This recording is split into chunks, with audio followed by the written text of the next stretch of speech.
Entramos al último bloque para hablar de economía con Germán de Agosto, lo habíamos anunciado bien temprano. Germán viene a hablar, yo siento que esto es pisar igual en un terreno que se está moviendo y no está todavía del todo firme, de las últimas modificaciones que el Ministerio de Economía y Finanzas transmitió en el Parlamento, le quiere hacer a la redacción del proyecto de ley de presupuesto vinculada a algunos cambios impositivos, particularmente los vinculados con la aplicación del impuesto mínimo global y su impacto en las empresas que operan bajo el régimen de zona franca. Creo que ahí dije lo central.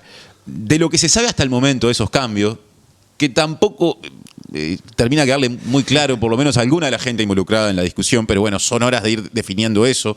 En algún momento habrá que escribirlo de parte del Poder Ejecutivo de nuevo para ver si el Parlamento lo vota. Y también en un sentido más amplio de todo lo que en términos de innovación impositiva dice el proyecto de ley de presupuesto es que lo recibimos a Germán. ¿Cómo anda, Germán? ¿Todo bien, Tincho? Todo bien, todo bien. Nos quedan 10 minutitos, te escuchamos con mucha atención. No, bueno, pero es lo que vos decís, ¿no? Básicamente lo que estamos tratando es ir acompañando una discusión que no está sentada porque justamente la clave es cómo termine plasmado en el proyecto. Y eso es lo que no está. Por lo tanto, seguimos discurriendo sobre posibles interpretaciones, muchas veces sobre comentarios o anuncios que no terminan de aclarar un poco el panorama. O sea, que es un poco el contexto sobre el que estamos. Es decir, un contexto de incertidumbre en tanto, y en estos casos, justamente todo el partido se juega incluso en la letra chica de la ley. Por lo tanto, hasta que eso no esté justamente ahí plasmado, no tenemos mucha otra cosa que acompañar la discusión para contribuir, por lo menos en el margen, al entendimiento de por qué esto es importante y por qué esto está sucediendo y cuáles pueden ser las implicancias, que es lo que estamos haciendo. Es decir, un ejercicio más de interpretación o especulación.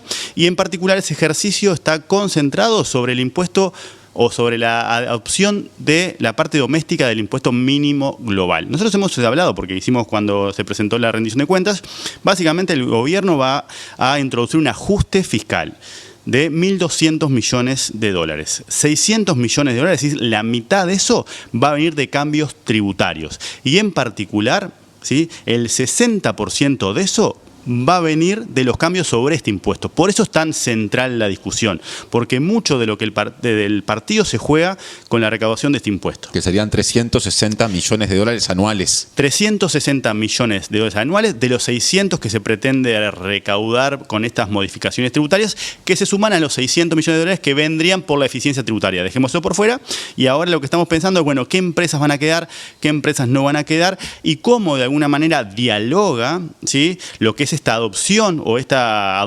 implementación de Uruguay de un acuerdo que adhirió en 2021 en función de cómo queda con los regímenes que nosotros tenemos y con la estabilidad fiscal, ¿no?, como concepto de la estabilidad fiscal. Es decir, yo no te puedo cambiar las reglas de juego porque estaría violentando la estabilidad fiscal y por tanto estaría vulnerable a que vos me demandes. Claro. Es un poco lo que está sucediendo. Hay una tensión entre el impuesto que quiere adoptar Uruguay, que es la versión doméstica de ese impuesto mínimo global, y los regímenes que tenemos históricamente para atraer inversiones, en particular el régimen de zona franca, también tiene que ver con la forestación, ¿sí?, pero esos regímenes son los que hoy están controvertidos por los cambios que está teniendo la fiscalidad a nivel global. Entonces, un ejemplo podría ser UPM, ¿no? UPM está en régimen de zona franca, pero está pagando ese impuesto en Finlandia. Por lo tanto, la aplicación de este impuesto sería neutra porque ya está pagando el 15% del impuesto mínimo global, pero lo está pagando en Finlandia. La gracia de las innovaciones tributarias es lograr que pagos que se hacen afuera se hagan acá. Eso es un poco lo que está sucediendo. El caso de PepsiCo podría ser otro caso emblemático o ilustrativo, ¿sí? Básicamente PepsiCo en Estados Unidos, que no está adherido, no está pagando ese impuesto. Y acá está en régimen de zona franca. Entonces, de alguna manera, ahí no sería neutro. ¿Por qué? Porque no se está pagando en Estados Unidos, porque Estados Unidos no está adherido a este acuerdo sobre el cual nosotros nos estamos montando. ¿Y qué propone el gobierno para esos casos en particular, como el de PepsiCo que pone de ejemplo? Lo que está proponiendo, por lo que entendemos de esta interpretación, es que van a quedar exoneradas, ¿sí?, las empresas ¿sí?, que hoy están beneficiadas por regímenes excepcionales en términos tributarios. Es decir, en particular, zona franca. Las empresas que ya están instaladas en zona franca quedarían exoneradas de este impuesto mínimo global. En el caso de PepsiCo lo entendemos fácil porque aparte su casa matriz está en un territorio, en un estado, Estados que no Unidos, está adherido, por lo tanto no lo paga. Por lo tanto, si el ministro dice que esto va a ser neutral, lo que quiere decir es que si no lo pagan, no lo van a pagar, porque ahí no sería neutral. La neutralidad viene, se está pagando, lo que voy a hacer es me voy a traer una parte para acá. Eso es el concepto de neutralidad, que aplicaría en el caso de UPM. O sea que ahí sí, en el caso de UPM, a ver si te entiendo bien y si no me corregís, el Estado, si es que se aplica, si es que entendimos bien exacto, ¿no?, lo que el gobierno está planteando, el Estado podría pasar a recaudar parte de lo que UPM está pagando en otro lado. Esa sería como lo que nosotros podemos interpretar a partir de las declaraciones de Odone, que fueron, en primer lugar, el lunes en una charla, junto con otros expositores, y después ayer en el Parlamento, el martes. Eso tiene que ver con cómo se aplicará este impuesto proyectado, siempre que el Parlamento lo apruebe, porque por ahora es una idea, con empresas que ya operan acá. Una segunda pregunta, ¿qué pasa con las que vengan a futuro? Y bueno, eso es un poco la discusión que vos estás teniendo en el marco de cómo este tipo de cuestiones te pueden generar un ruido en la señal que vos intentás transmitir. En la economía todo pasa por las señales. Yo estoy transmitiendo todo el tiempo señales. Los precios son justamente señales que transmitimos para asignar recursos. Entonces, si yo estoy introduciendo un ruido en esa señal, y por otro lado mi objetivo es crecer por la vía del incremento de las inversiones, eso puede complicar por más que el texto no lo diga, porque de vuelta estamos en un plano donde nos manejamos con expectativas, con ruido, ¿sí?, con cosas que todavía no están del todo asentadas, por lo que vos decías cuando introduciste la columna. Básicamente tenemos que esperar que haya alguien que ponga esto en el texto y alguien que interprete eso, el texto, de todas las maneras en que puede ser interpretado, porque ese es otro problema. Muchas veces, por más que esté escrito, las interpretaciones son ambiguas y dejan lugar, ¿sí?, a posibles controversias sobre lo que está escrito. Pero en este caso, de nuevo, lo que estamos haciendo es tratar de hacer un ejercicio interpretativo sobre una base que todavía no tenemos clara, porque nadie la tiene clara, porque justamente se está discutiendo y no está plasmada todavía en la ley. Por eso nos aproximamos con ejemplos ficticios, ¿no? ¿Qué pasaría con UPM, dado que ya está pagando en Finlandia? Bueno, si efectivamente va a ser neutro, lo que no cambiaría, simplemente que localizaríamos acá parte de ese impuesto. Distinto es el caso de PepsiCo, dado que goza ya de un beneficio preestablecido. Y el tema con las zonas francas, aparte, es que están como a perpetuidad, porque están exoneradas de los impuestos existentes y de los impuestos por crearse. Por lo tanto, si vos le empezás a cobrar, ahí estás violentando ese contrato y sos pasible justamente de enfrentar un juicio. Hay quienes incluso toman algo de lo que dijiste al final, lo de los impuestos por crearse, y dicen, incluso en el caso de empresas como UPM, que en realidad ya lo pagan en su país de radicación, digamos, podrían ponerse duras y decir, no me importa que yo ya lo pague en otro lado.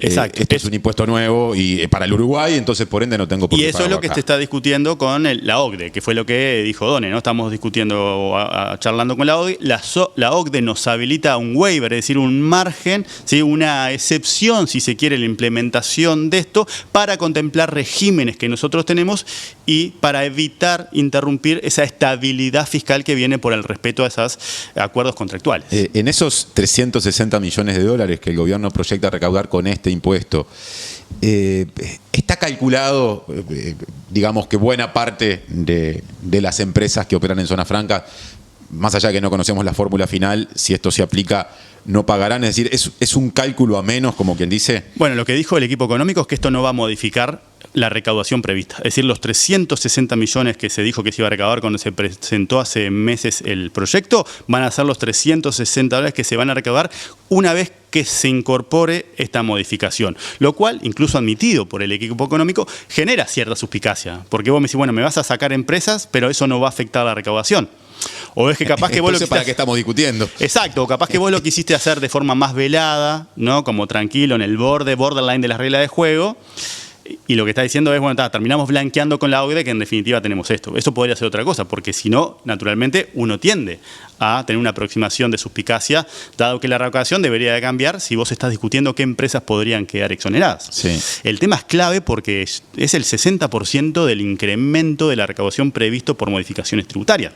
Para tener una idea, Temu el gran impuesto que hemos discutido, 40 millones. Mucho menos. Es mucho menos, es un 3% del ajuste o un 6% del incremento presupuestal. Nos quedan 2 minutos. Hay 2 impuestos más que también se propone y crear. Ahí entramos en un terreno árido, pero vamos a tratar de, ¿no? Vos tenés un impuesto vinculado a lo que es el impuesto a la renta de los no residentes. ¿Sí? ¿Qué tiene que ver? Eso también tiene que ver con un tema de relocalizar el pago de esos impuestos. Básicamente lo que se va a hacer es eliminar la exoneración que tienen sobre los dividendos que cobran los accionistas extranjeros de empresas uruguayas. Ponele que yo no soy Germán de Agosto, ¿no? Soy Sherman from Agos, como me decía la profe de inglés. ¿Sí?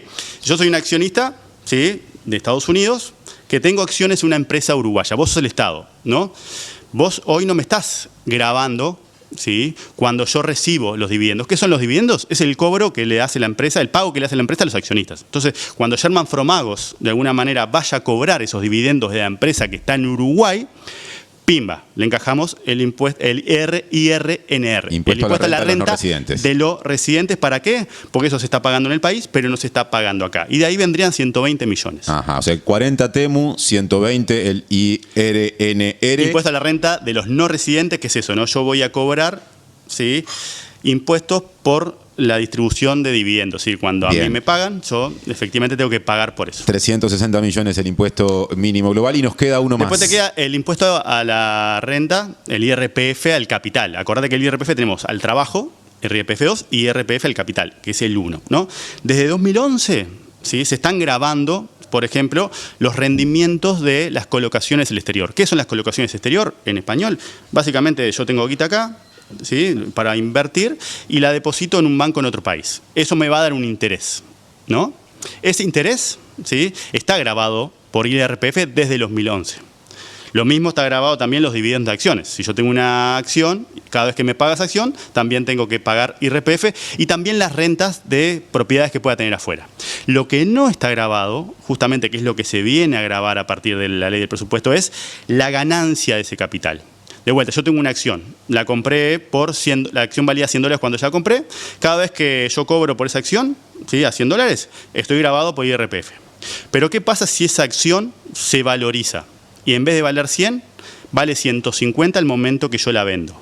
Bueno, ese aumento de 50 hoy está exonerado, no está grabado. Lo que se propone hacer es, bueno, ahora sí, vamos a grabar no solo lo que te reporta a vos la acción, sino también lo que debería de reportarte la valorización de esa acción. De vuelta, Sherman Fromagos tiene esa acción de $100, por eso se paga IRPF, por lo que me deja como rendimiento esa acción, pero si Sherman Fromagos tiene la fortuna de justamente tener una acción de una empresa que se valorizó y esa acción se duplica, bueno, esa ganancia de capital hoy está exonerada. Y lo último que le pregunto a Sherman Fromagos es, ¿ese impuesto qué proyección de recaudación tiene? Ese tiene 55 millones. Ajá, bien. O sea que ahí tenés la parte complicada. El paquete completo.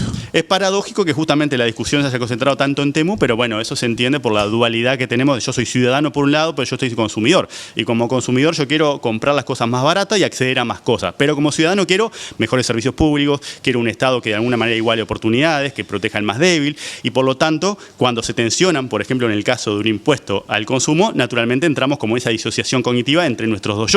Sí, claro. La tensión entre el yo consumidor, que quiere cosas más baratas, porque aparte es entendible en un país como Uruguay, pero el yo ciudadano, que también necesita que el Estado recaude, porque es la forma que entendemos que nos puede proveer de las cosas que le demandamos. No, y aparte de las 4 innovaciones, es la que abarca más gente. Esa es la que tiene más la impacto. Que va a tributar más gente, aunque sea montos menores. La que no es neutro, exactamente, porque el argumento de Don Claro. es la mayor parte de estos ajustes o estas modificaciones impositivas son neutras, porque son impuestos que ya se pagan, solamente que los vamos a traer acá. En este caso, no es así. Y por más que vos hayas mitigado aumentando la franquicia, nos pega justamente nuestro yo consumidor, que entra en contradicción. Bien. Porque el ser humano es contradictorio con lo que queremos como ciudadanos, es decir, un Estado que opere para mitigar, para moderar, para morigerar las desigualdades. Y para eso necesita recursos, ya sea por el lado del gasto, y para tener recursos necesita recaudación. Entonces, cuando entra en esta tensión es que tenemos ese problema, y por lo tanto la paradoja de que el impuesto que recauda menos, 3% del ajuste, ¿sí?, es el impuesto que más descontento y que más ruido ha Claro. tenido, cuando en realidad el partido se juega en el mínimo complementario, que parece una discusión más abstracta, más difícil Que de veremos seguir, a dónde más nos lleva. árida, más tediosa, y que no sabemos a dónde nos lleva, pero acá estamos acompañando. Germán, gracias por el repaso a los cambios impositivos proyectados en un tiempo inferior al que teníamos previsto, por otra parte, siendo un tema espinoso y complejo. Hasta la próxima. Hasta la próxima, Tincho.